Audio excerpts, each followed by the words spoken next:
This podcast is brought to you by People's Food Co-op, a community-owned grocery store in downtown La Crosse, Wisconsin and Rochester, Minnesota, that promotes local farmers and producers through an emphasis on fresh, healthy, sustainable food.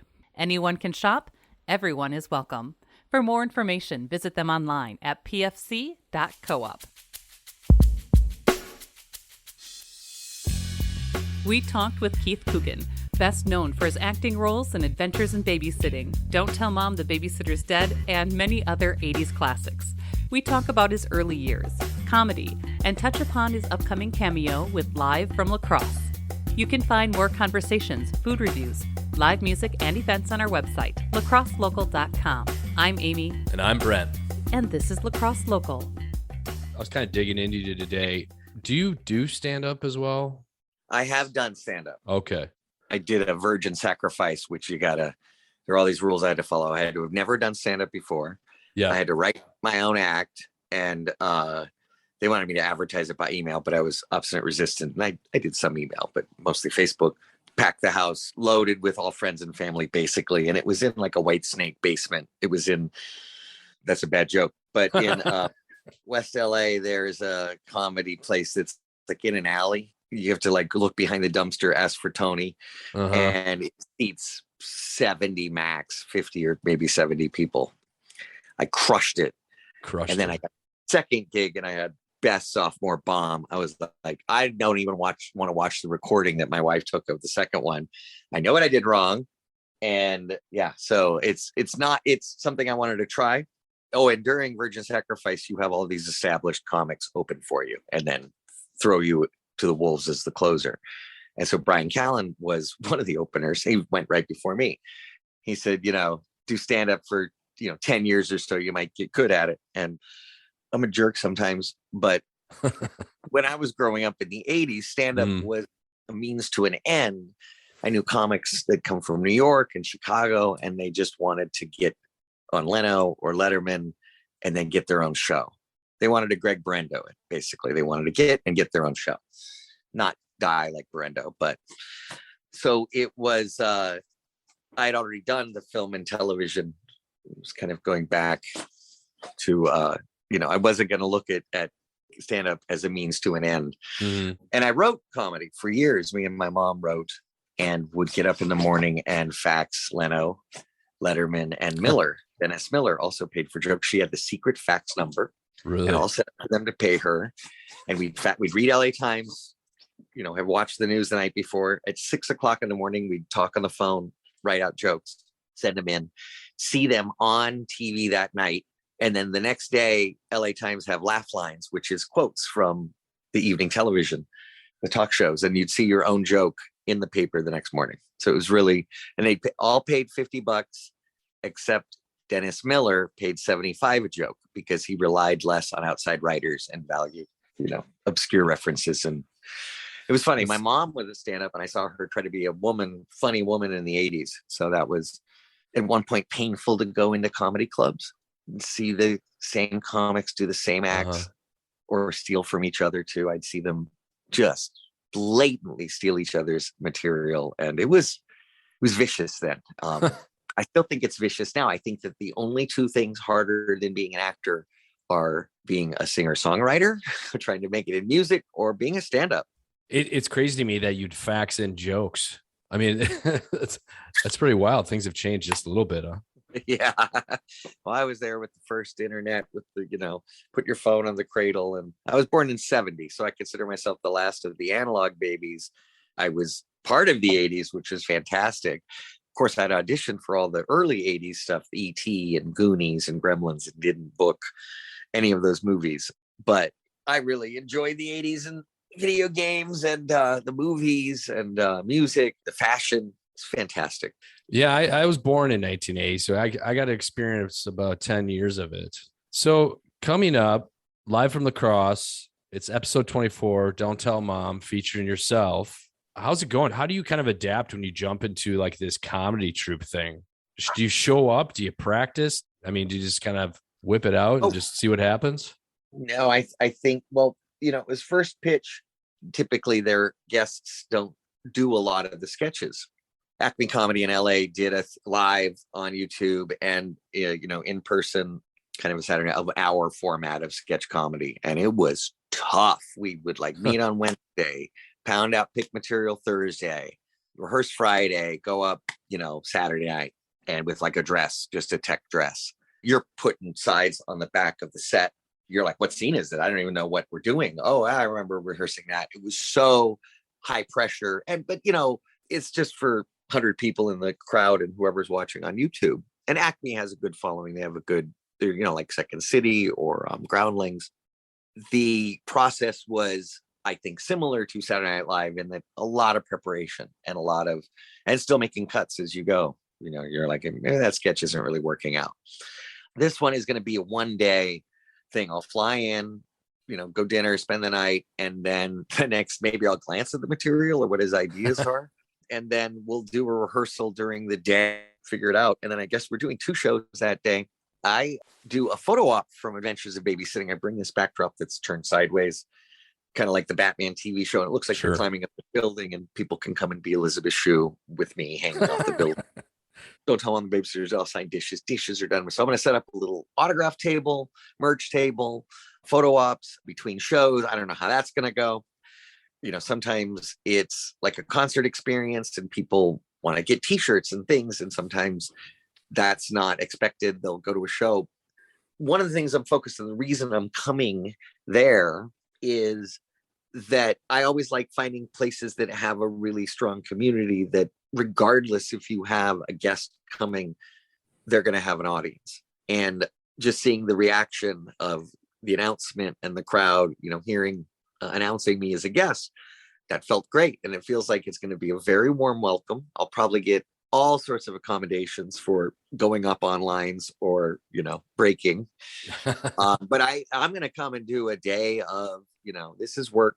This is coming. Just pretend it's shows and you're going to go on live that night. You being a lifelong performer, kind of going to a side of what we've been experiencing the last 2 years, it runs in your family of being a performer, writing, all that jazz, and just the history of your own life. How was COVID for you, kind of having to take a break from the stage and all that? Can't really say that I did. I did 3 TV shows and 2 features during COVID.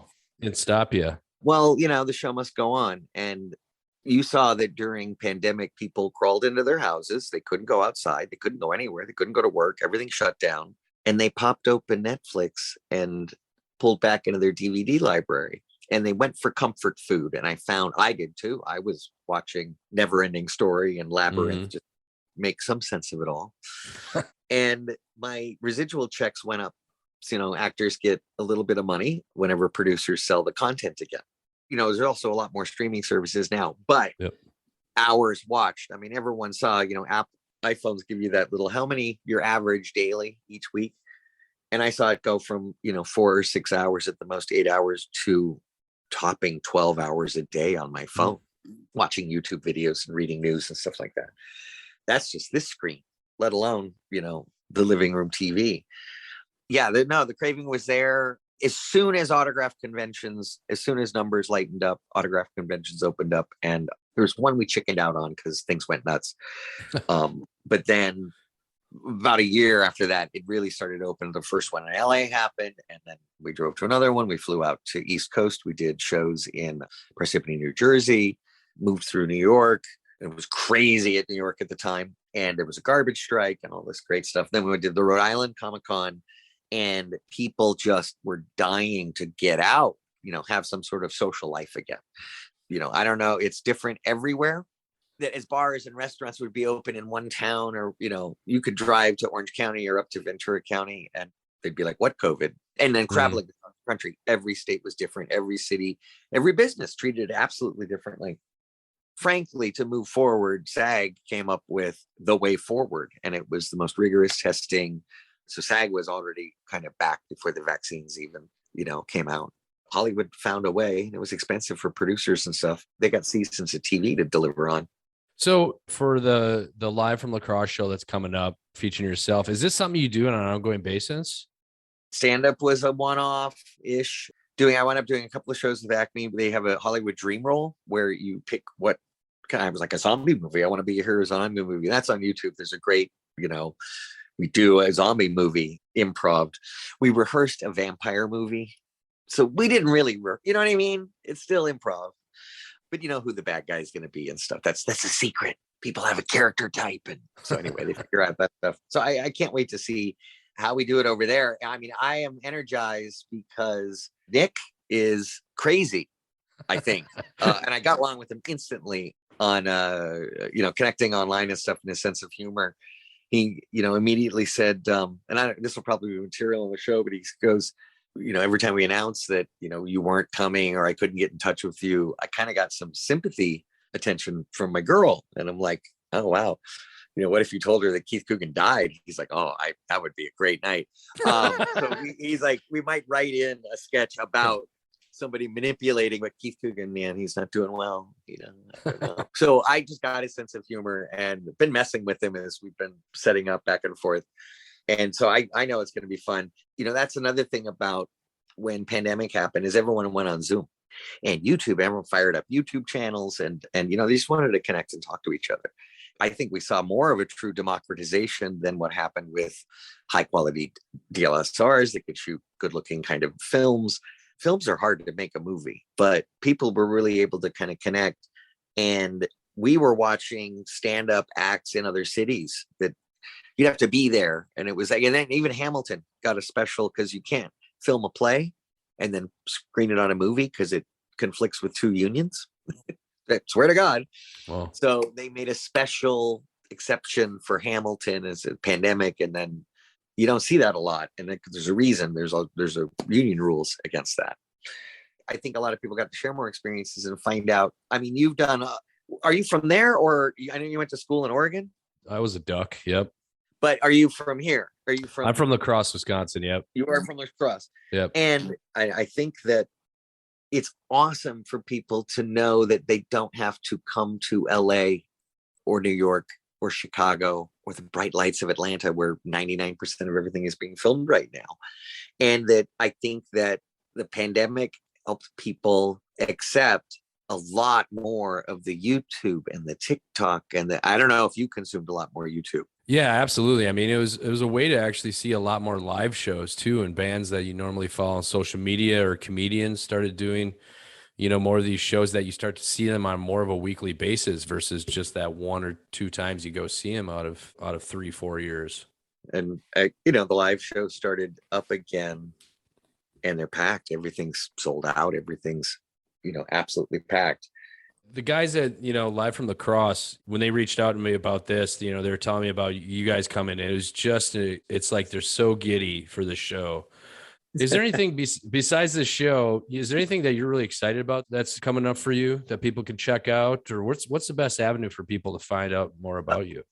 I mean, they already know about you, but, is it something that you're particularly excited about? That's very nice of you. Yes, absolutely. KeithCooganOnline.com is my website, and you can get great Keith Coogan merch there. Plug away. But Twitter and Facebook, and that all leads to my Twitter and Facebook, which is just Keith Coogan. I'm not really creative. Like Will Wheaton was early on Twitter, and he got Will W. So it's just really short. And I was like Keith Coogan. I just spelled out the whole thing. Facebook, I do have a fan page that I run, but I opened my personal page up, and I'm at the 5,000. So follow me there. It's actually funner there. I barely post on the fan thing. My wife, Pinky, is better on Instagram than I am. Great photos. Oh my God, I'm terrible. I'm just very intermittent. Check convention schedules, all announced on Twitter when I'm in town or near at a convention. Autograph convention has basically been the road that we've been doing. And there's a lot of shows in the South and the East Coast. And we're trying to get to more conventions this year. Yeah, well, and go watch The Rookie on ABC. They've got the episodes on, archived. I was in an episode just before Christmas. Very explosive guest appearance. I probably spoiled the whole thing. Well, I'm excited to see you perform at the Main Event Center May 7th with Live from La Crosse. So appreciate you chatting with me. Thank you for chatting. I want people to come to the show. And if they can't get into the show, watch it because they'll put it on YouTube too. La Crosse Local Podcast is a production of River Travel Media. Do you have an interview idea you'd like to share with us? Message us on Facebook at Lacrosse Local. Find out more about us at lacrosselocal.com, and you can subscribe to the Lacrosse Local podcast on your favorite podcast app. If you like us, rate us 5 stars. We appreciate it.